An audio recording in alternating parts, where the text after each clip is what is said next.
Hello everyone and welcome to a brand new episode of TVG Talk. My name is Paco Tevino and today I'm joined by Laura Chapa. Hey guys.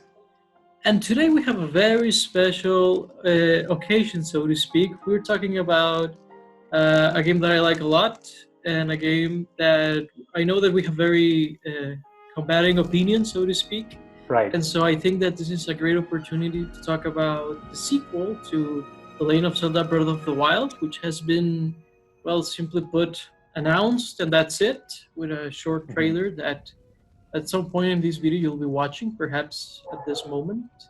Right. And so, yeah, I wanted to take this opportunity to talk about some things that we feel the game might do similarly to the original, what it could do differently, some stuff that could be mixed around, and overall what we think the tone and things like that might be as well. Might be a good thing to get into. So without further ado, Lauro, you saw the trailer for the sequel, and what do you think about it?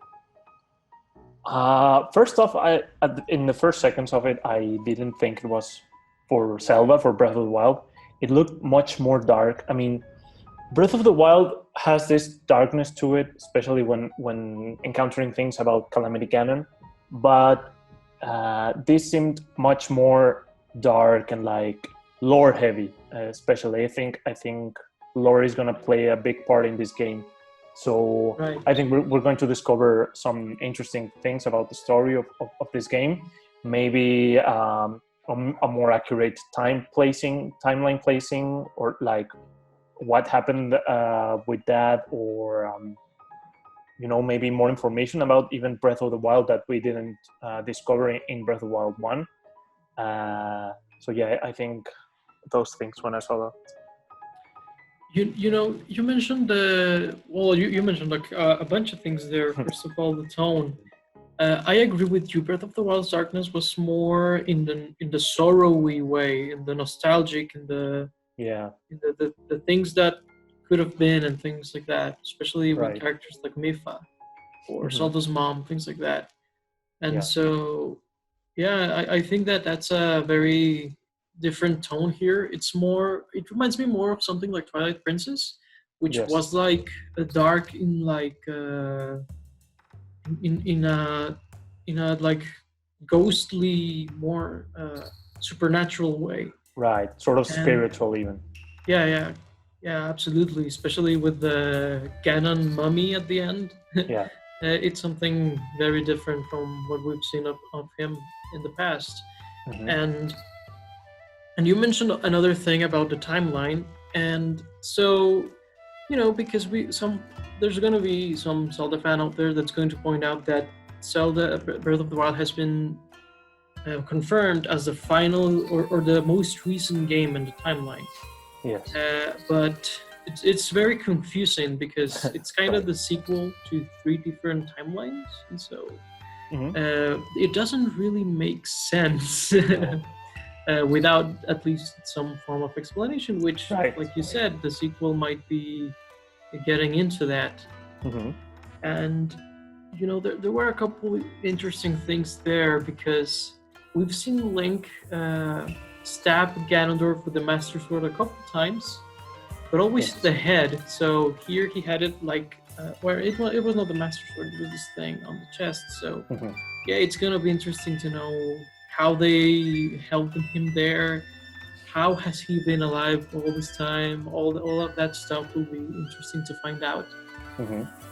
And another interesting thing is how at the end we see the Hyrule Castle kind of float into the sky. It starts rising, or at least it seems to be rising. And so there's been a lot of speculation if there's some catacombs there, that's where Ganondorf is. Well, that's very likely, but how will that change the world of Breath of the Wild? And so, yeah, like it's funny because it's such a short trailer, but it leaves you with all these things that you could discuss.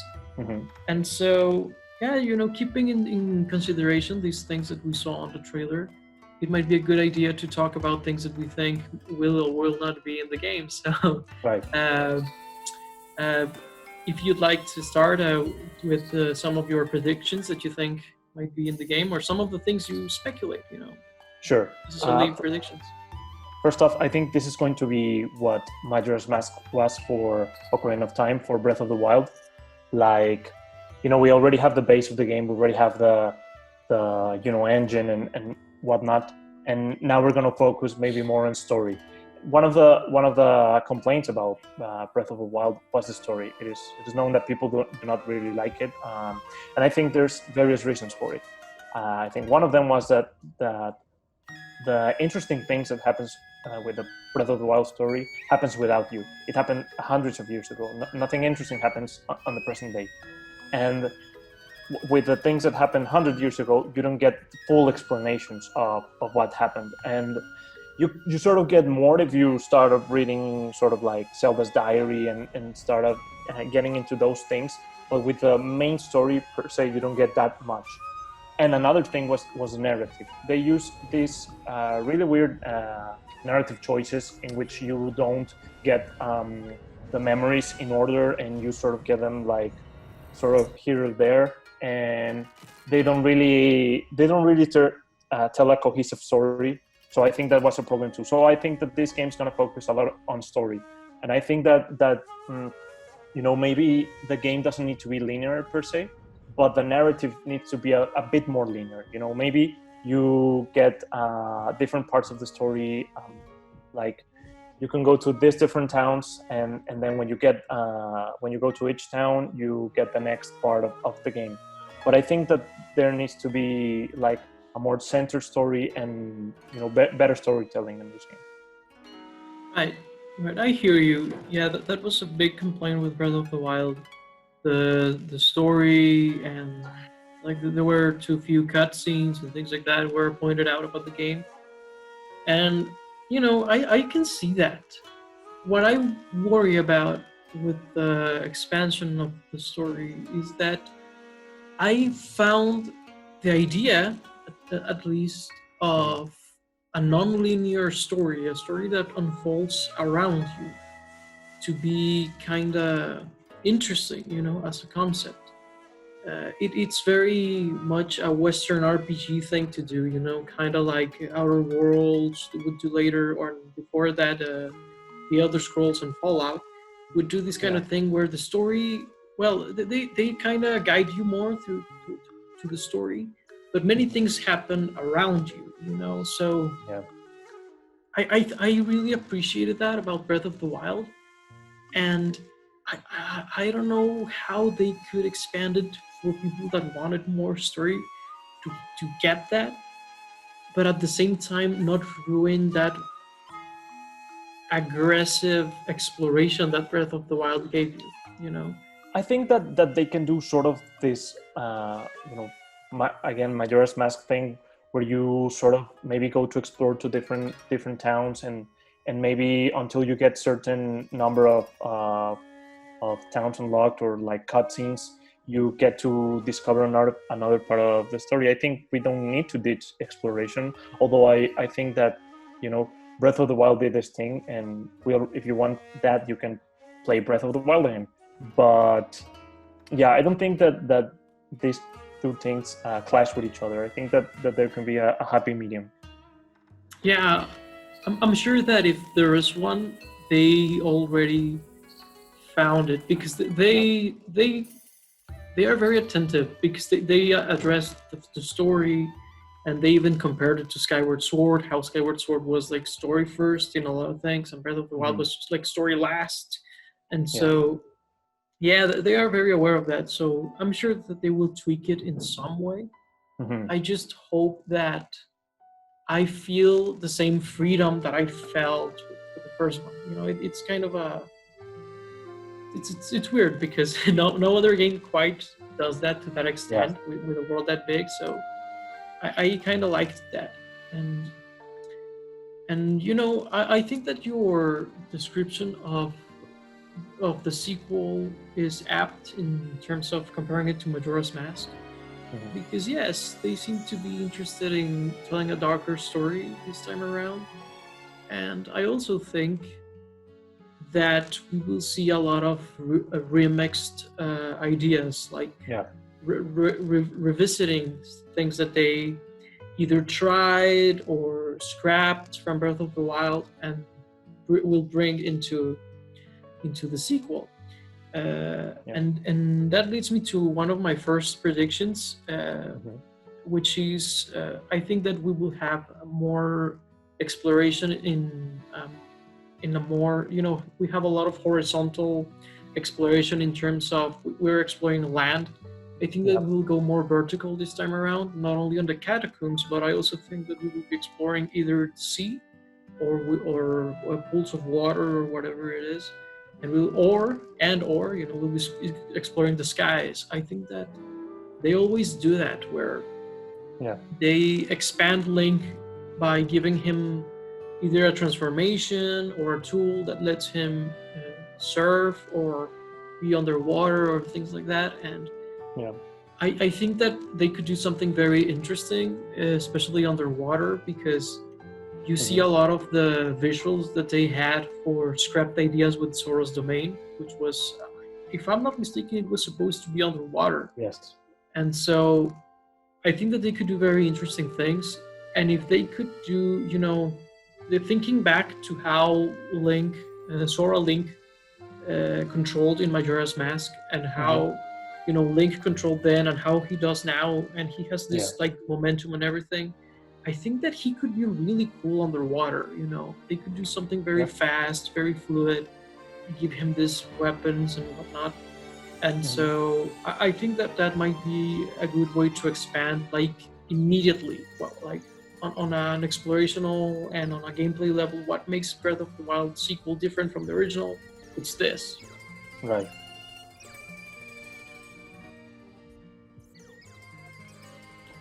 And so I don't know, what do you think about the exploration?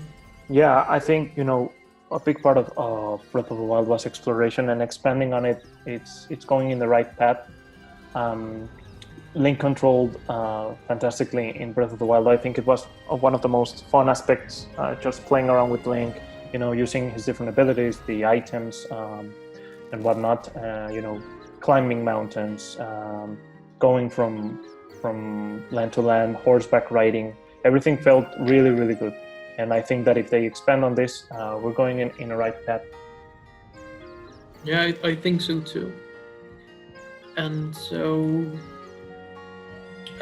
something that kind of relates to the expansion of the world is, during the marketing of this game, they would compare a lot with the original.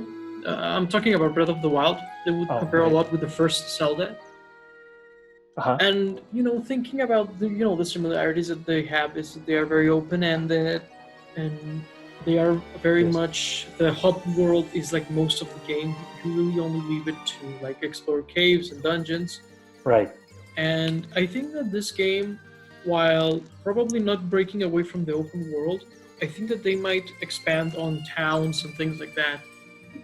And the reason that I compared it with the original Zelda is that I think that this might be a little bit, yes, it's Majora's Mask, but also it's Zelda 2, where there's these beings or whatever that are either trying to revive Ganon or they just revived him, and you go into these towns and you talk with the townspeople and whatnot. Because in Breath of the Wild, there's really only a handful, no less than a handful of really big towns. Yeah. There's Hateno Village, there's Kakariko, and there's, to some degree, Tarry Town, although it's also very small. It's just this one square. Yeah. And so I think that that's something that they might also explore, doing more bigger towns and have a more of a community thing going on. I mean, it's kind of complicated because they do this thing where they schedule every NPC throughout the day. Yeah. But, given that it's the sequel, I think that since they don't have to worry about more basic things about the game, they could expand it in that kind of way. Mm-hmm. Yeah, I mean, I think that they're going to go bigger with the towns, make you feel like you're part of building the town, or maybe fixing some things, helping townsfolk, make the town feel sort of like part of the world. Because one of my complaints with Breath of the Wild was that this town didn't really felt like they were part of the game. They felt pretty like separated, like everyone was living in their own bubble. And I think that this game will fix that and expand on this. Okay, yeah, I think it was kind of interesting how some places didn't look as affected as others from the calamity. Mm-hmm. So yeah, it's kind of interesting to see how perhaps the places that were that perished, like the farms and and Castle Town. I wonder if they're gonna do a Castle Town this time around. Yeah, We haven't seen one since what, Twilight Princess? It's been a hot minute, I suppose.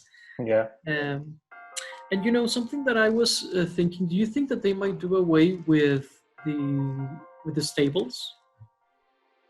I don't know. Like, it was something cute about Breath of the Wild. I think that they probably will try to do something different this time. Like, Yeah. I don't feel like the stables were like this big part of Breath of the Wild. So I think that they might try something different. Yeah, I think that they might as well, because it was essentially this way to give you access to like small communities throughout the world and things like that. So yeah, I think that if they have bigger towns, we might see something different from stables, or less of them, or something like that. Yeah. Another thing with sort of this exploration and world building in towns, I think that they might tweak a bit the shrines, because in Breath of the Wild Breath of the Wild, I've sort of felt like by the end of it, like by the, I don't know, 60th or 70th 80th shrine, I felt a little bit of repetitiveness, and like all the shrines like lost to me between one another. Even divine beasts look really similar and played really similar, weren't really unique to me. So I think that they might lower the number of shrines and or divine beasts. Maybe not returning fully back to temples, but the idea of them, the theming and the uniqueness of each one. I think that they might do less shrines and or divine beasts and make them longer, and even a bit more challenging, because I felt like that they were on the easier part, and I think that I don't think that many people that are going to play Breath of the Wild 2 that didn't play the first one. So let's give them a bit more of a challenge and make them a bit harder. So yeah, I really wanna see them bring back the uniqueness of each one. The exploration aspect even of dungeons and caves and whatnot. Yeah, I think shrines had this weird thing where they were multi-purpose. So I wonder how they're going to kind of separate these functions. But I'm sure that they will find a way. And I think that the key aspect that they are going to do with Breath of the Wild is that since divine beasts have kind of served their purpose, the temples this time around will be very organic. I think that temples will be very much like a part of the world. In a weird way, it kind of reminding me to the Ice Palace in Twilight Princess. Yeah. Where it was really just someone's mansion, right, but it just so happened to be a temple in the game. Yeah. Right. And so I think that's the way that they might do it, because they are a lot about not breaking away from this kind of aspect of feeling in a certain zone. So yeah. I think that that's what they would do to give us a lot of temples. Like it was the palace of this tribe, and give us this ancient place, and give us perhaps a temple of time that was on the catacombs of the ruins of the current one, or whatever. So kind of like in Twilight Princess again. So yeah, I guess that's something that they might try, because because that seems like the way to do it. That seems like the way they would do it in this game. Yeah, or maybe they could even like, Zelda and Link could be like establishing new temples, right? I don't know what the game's going to be about, but maybe them two could be like establishing temples and assigning sort of a guardian for that temple, and maybe that way lowering Ganondorf's power or sealing away some part of him or something like that. Yeah, I think that might be a good twist to give it. Although it would feel a little bit too much like it was in Breath of the Wild, where everything went haywire. But right. Yeah, let's see how they tackle that aspect. Yeah. And that there are some other, like, perhaps more technical aspects that I would like to talk about in terms Sure. of how this game or the first Breath of the Wild was the first one with a significant amount of voice acting. Right. And so I wanted to ask you if you think that they might expand on that, or they might be on a similar level where full voice acting is relegated to cutscenes, and then the open world is like just these grunts, or do you think that they might be switching to a more complete voice acting? Yeah, I was actually going to talk about that, and I think that I'm not sure, because I know some people didn't like Breath of the Wild's voice acting, but that was sort of some of the first Nintendo games from this generation to do it, and they've gotten more of the hang of it. So I think that they could easily expand on this, not relegating only to cutscenes, and yeah, I think that it really helps the story. And I just have one like wish for it, and I know that it would be weird because it didn't happen in Breath of the Wild, and to put it in Breath of the Wild 2 would be like, why isn't it in Breath of the Wild 1? And that is Link speaking, because I always feel like the silent protagonist is an old trope, and it really makes the protagonist feel devoid of character and personality. And I felt a lot of this with Breath of the Wild. I thought that Zelda was giving all the spotlight, and Link, because he couldn't speak, was only relegated to minor reactions and feelings. And I think that giving Link a voice would really help this. Right, that's kind of Pandora's box right there, because yeah. So I have a couple opinions about that. Sure. I don't think silent protagonists are a bad thing. The problem is when you don't write the scenes around that, and I feel like Breath of the Wild didn't. In a lot of cutscenes, it's like, did you find your destiny when you grab that sword? Right. And Link just looks at the sword and things like that. Like, don't. It was really silly.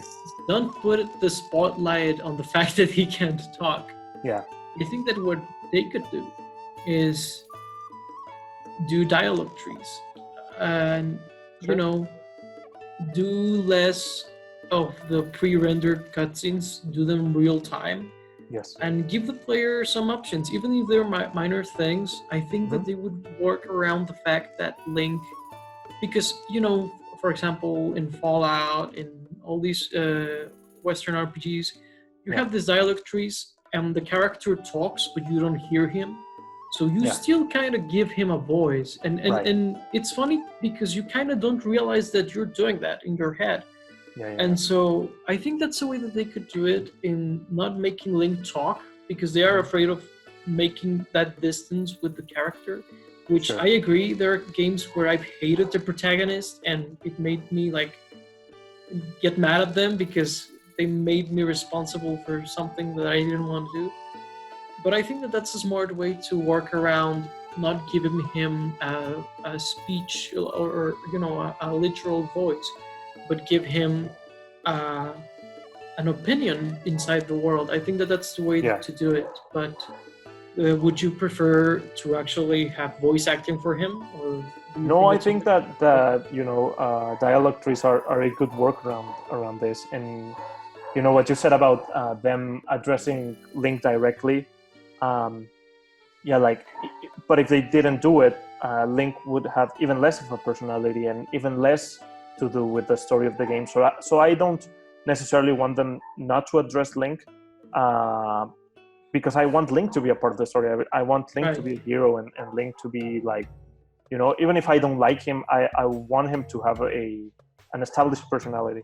And yeah, I think dialogue trees would work wonders, but I would want to see them try out a Link with a voice. You know, Nintendo is not a stranger to trying different things, and I think that if it doesn't work, we can always go back to the old ways. Right. I mean, yeah, that's the thing. That's the only reason that I want them to try it, because I feel that there is this aspect of tradition, and that's the one reason I don't want it to, like, I want them to try it in the sense that I feel like it does have that weight of tradition. He doesn't talk because he has never talked. No, it's like he doesn't talk because you don't want to listen from the player, you know? And so, yeah, in that sense, I think that it would be a good thing to try it out. But, you know, in the addressing him, what I was kind of alluding to is that, for example, in the example that I gave of Zelda talking to him about, you know, how Link's father was a swordsman and how he kind of just, you know, was rolled up in being the hero already, being a warrior, so being the hero was kind of convenient for him. But if they, for example, when she addresses him, if you could decide what he would say, if he was like, no, you know, I also have this burden, or there's a lot of pressure on me, or you know what, it's awesome to be this force of nature, whatever, you know, you want to answer. You never hear his voice, but he did answer, you know. Yeah, so I think that's the way that they could do it. And of course, if it wouldn't work if it was pre-rendered. That's the one thing that I speculate that they might do away with so many pre-rendered cutscenes, but more like story-driven moments. You know, I think that might be the way to do it. And so, yeah, because it's funny. I remember this Reddit post where they were talking, or like Link was addressing you, something like that. It was this text. And he was, and then they said something like, and everyone gave me a different voice, you know, and so everyone has like this idea of what he sounds like, even with those grunts and everything. We have never actually heard a canon Link talk. Yeah, the closest that we've gotten is in Wind Waker. You remember the little like "come on" and whatnot. Sure. Those little like snippets. So. Yeah, but that's as far as he's gotten. Little commands. But yeah, I mean, it's an interesting aspect, and I suppose that since we're talking about audio, I don't know. I remember that you were more critical than me in terms of the music that it had, and so it might be it might be a good opportunity to talk about perhaps a different approach or things like that. I don't know. I mean, the only approach we need is bringing back Koji Kondo, right? I mean, there's nothing else to it. No, but yeah, I think that I understood what Breath of the Wild was doing, sort of a more minimalistic approach, and it has some good music in it, but it isn't really used that much. It's relegated to some parts of the world, and you know, but what you hear mostly is pretty bad, in my opinion. So yeah, I don't think that. You know, some people say that, it's because it's for you not to get tired of it, you know, because you're exploring so much and you know, doing all these things. But I don't believe that these two things clash with each other. You know, you can have subtle music, you can have, you know, maybe calmer themes and you know, dynamic music in the exploration and whatnot, and have it still feel like a Zelda game, still feel like a grand adventure, an epic adventure. And you know, speaking of this, one aspect I miss from Zelda games is sort of how music plays a role in lore and in, you know, the adventure of Link, and Link being sort of a musician, I guess. And I think I missed it from Breath of the Wild. In Ocarina we have the Ocarina, and in Wind Waker we have the Wind Waker, and Right. and whatnot. And I think that maybe they could have cast stitch the accordion to Link or something like that, and have it be more of a part of the lore, because I think that music is a really big aspect of Legend of Zelda, and I was missing that from Breath of the Wild. Yeah, it's funny you mentioned Link using an accordion, because I agree that would be a good solution to that aspect that definitely was missing.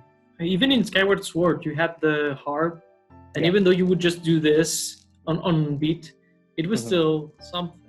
Yeah. And it's funny you mentioned the accordion, because there is this concert album that they released like a year or 2 years ago, and Link is holding Kaz's accordion. Oh, I didn't know that. So yeah, it's kind of funny that you mentioned that. Like, yeah, it would make sense, from a narrative perspective.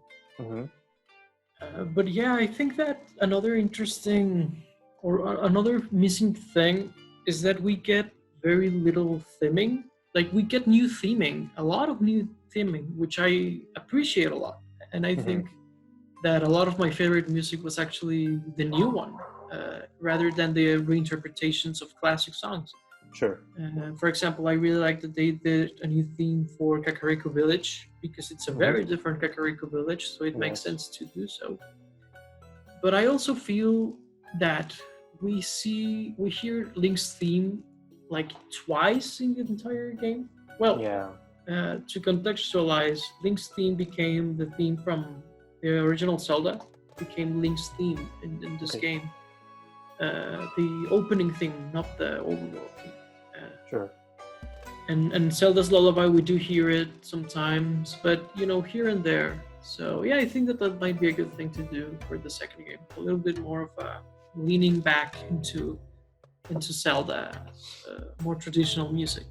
Yeah. Yeah, and the music that we hear on the trailer is quite disturbing and different. So right. So yeah, we might hear more different sounds as well for certain characters. Do you think they'll bring back Koji Kondo? I'm not sure. He seems to be very, very wild with his recent picks. What was the last thing he did? That's a good question. Mario Maker 2. Mario Maker 2. Yeah, that's right. He made new themes which were great for the new ice theme for original Mario and whatnot. Yes, and also Super Mario World had a new one. I forget what that was, but it was new music, and it felt like it fits so surprisingly well.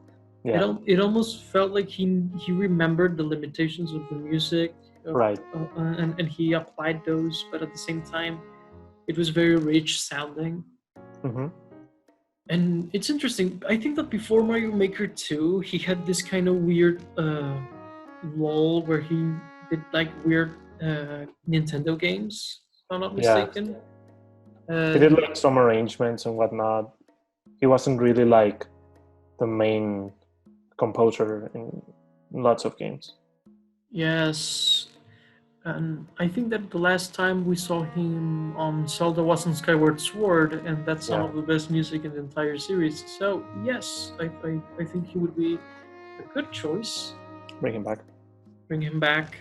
Yeah, it would be interesting to see what he does, or hear what he does with the new landscape, that they have for Breath of the Wild.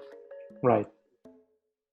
And we spoke a lot of mechanical things that they could be doing with Breath of the Wild, and one of the complaints about Breath of the Wild is weapon durability. Do you think that they'll do away with this, or maybe expand on it, maybe quote unquote fix it? I think fix it is the answer. Okay. If you hear, I know you hate the soundtrack, but I actually have the album, and on the album there is this track that is like the repair jingle or whatever. And so checking on the internet, it's supposed it's supposedly a jingle that they made for a scrap kind of fixing or kind of like retooling of your weapons. Okay. And so I think that they might. I don't think it will go away. I think that they will work around it or Right. expand upon it, where Yeah. maybe they'll adjust durability times, maybe they'll allow you to repair them, and they'll allow you, and even more importantly, in my opinion, is that they'll allow you to create things. They'll allow Yeah. you to forge things. The only upgradable weapon in the game is the Master Sword, and it's not even through crafting system. It's through the Master Trials. Yeah. The items that you can do, however, are the meals and your armors. Those are the two things that you can craft or cook, you know. And I think that they, as an expansion of that, they will do that with weapons. Sure. And that will include repairing, and that will include retooling how the other systems work. I think that a key one would be that if a weapon breaks, it's still on your inventory, and you decide whether or not it leaves your inventory and you go to repair it or not. You know, I think that would be a very key difference. That will still motivate you to not deal with it and grab new weapons. But at the same time, if you really like that weapon, you might keep it. Yeah. But yeah, it's interesting because that's a very heated topic. In fact, I think it's even more criticized than the story, which the story is already heavily criticized. I think that the weapon durability also is. And you know, talking about things that were criticized about Breath of the Wild, I think that there was this thing where the visuals had a lot of issues. The game itself looks great, but in terms of the performance, I do know that a lot of people have been very critical about it. Do you think that we might see a big change in that aspect, or do you think that, you know, even if this is a Switch game, first and foremost, do you think that it might see a significant change, or do you think we might be seeing something along the lines of the first game? Maybe not significant, but I think something better, yes, because, you know, Breath of the Wild was originally being made for Wii U, and, you know, at the end of the day, things change, and it wasn't really. But yeah, I think that they can do something better, but not really significant. I don't think that people will be going crazy about it, you know. We will still see beautiful things for the Switch, but not really like spectacular things. Yeah, I suspect something along those lines. What I think might change, however, is in dynamic resolution. I think that they will still stick to 30 frames per second.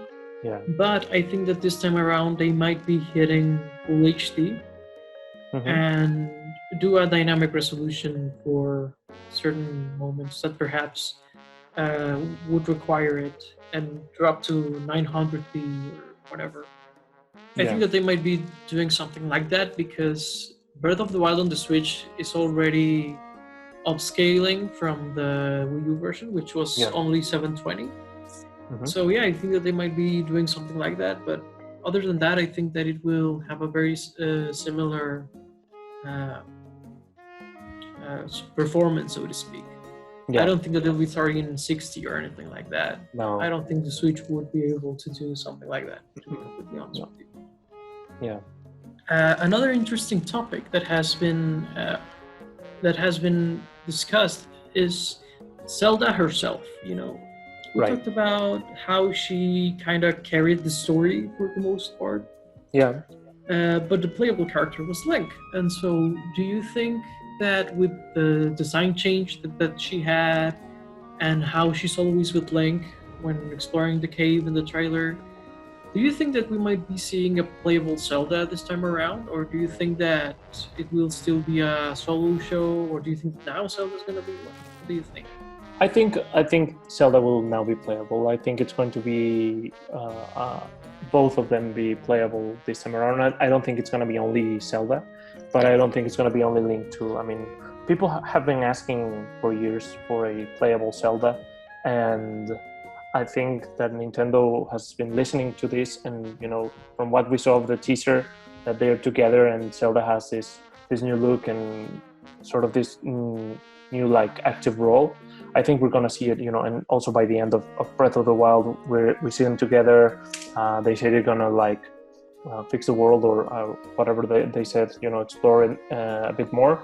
So yeah, I think that we're now going to have a playable Zelda, and maybe this is where maybe some of the new mechanics come in. Maybe Link is pretty much the same, but now Zelda has some abilities that Link doesn't have for you to explore more, or different attacks or whatnot.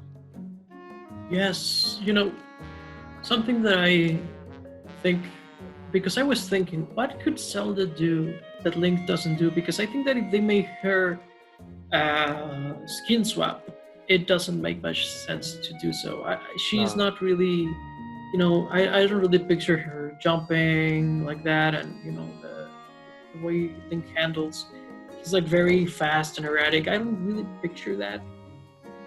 What I think they might do with Zelda is that, how all these weapons, the rods, and you also have the gifts of the champions.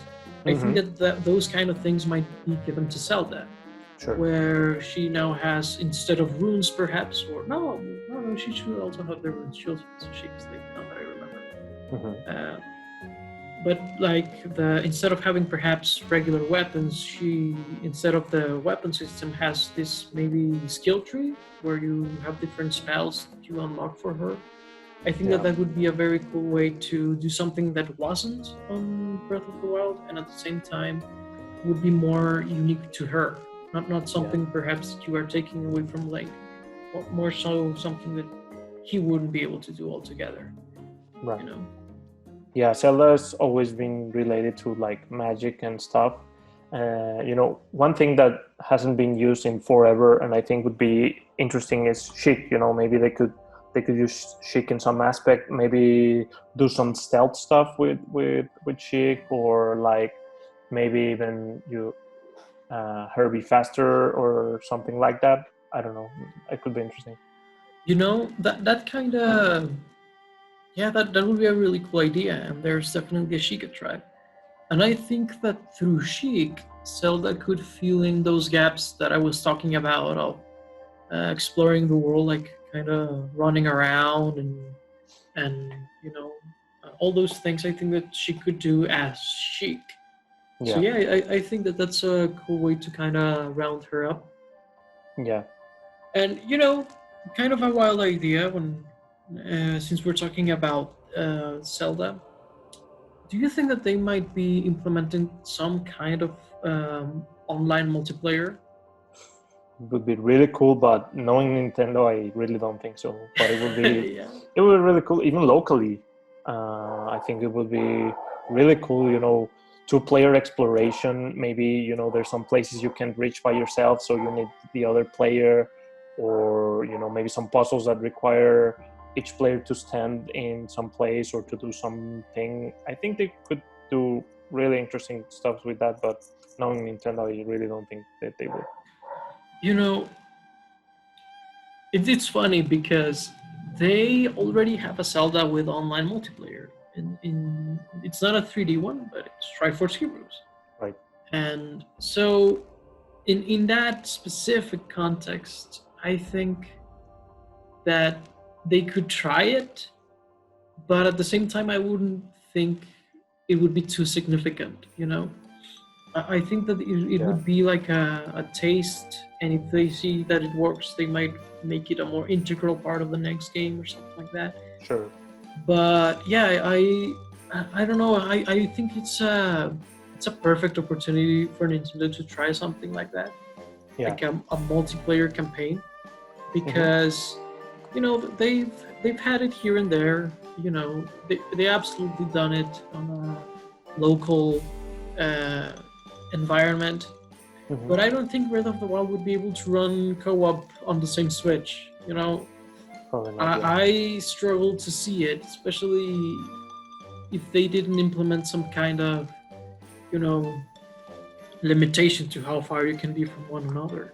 Yeah. But then if they do that, some of the magic would be lost and things like that. So, you know, I was kind of wondering how, if they would do it. And this is definitely an interesting game. I mean, Breath of the Wild is one of the biggest games on the Switch, and perhaps one of the biggest games in gaming. Yeah. So it's interesting to think what they would do to expand upon it. Yeah. Do you think that they might be reusing the same Hyrule, the same overworld, or do you think that they would do something completely different? No, I think they're gonna do something completely different. Yeah. Okay.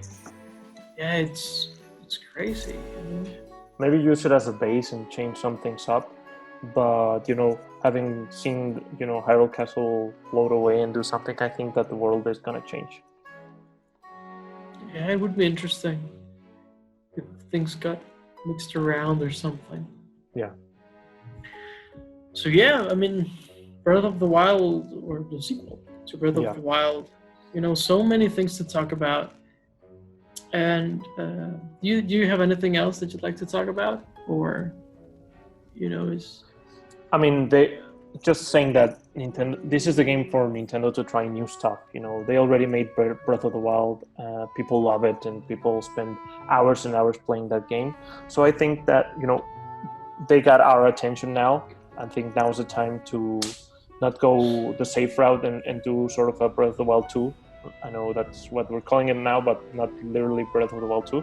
Try some different stuff, mix things up, and see what you can get, because I think that, expectations are so high that if you do sort of the same thing, people will not be satisfied with that, because they'll be comparing it so much to the original Breath of the Wild. Yeah.